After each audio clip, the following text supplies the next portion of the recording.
next stretch is actually a two-part stretch.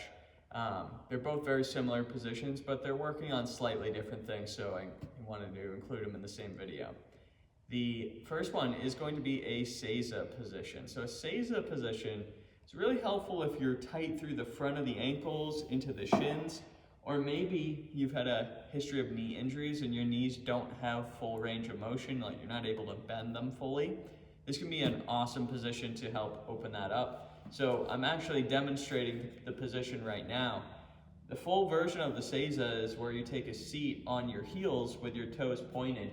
Now, if you cannot get into this position or you don't feel safe getting into this position, I recommend taking a couple blocks and working on stacking them underneath to lessen how much you actually have to bend your knees, okay?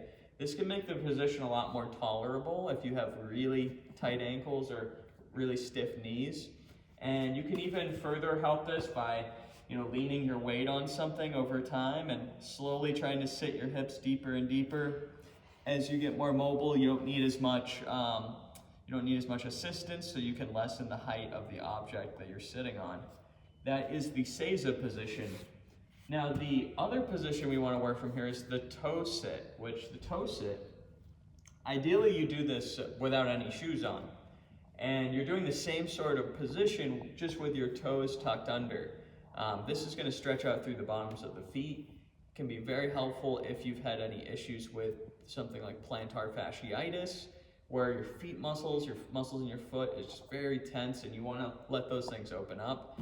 You can do the same process of sitting on top of something to help with assistance.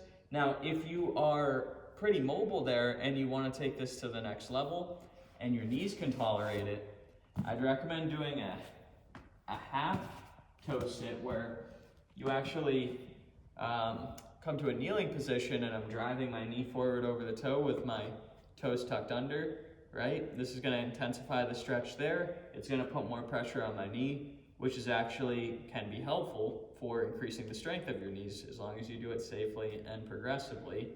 Now, you'd want to do this stretch on both sides, and do not rush into this. You just want to make sure you give it some time and you open up those ankles and those feet slowly.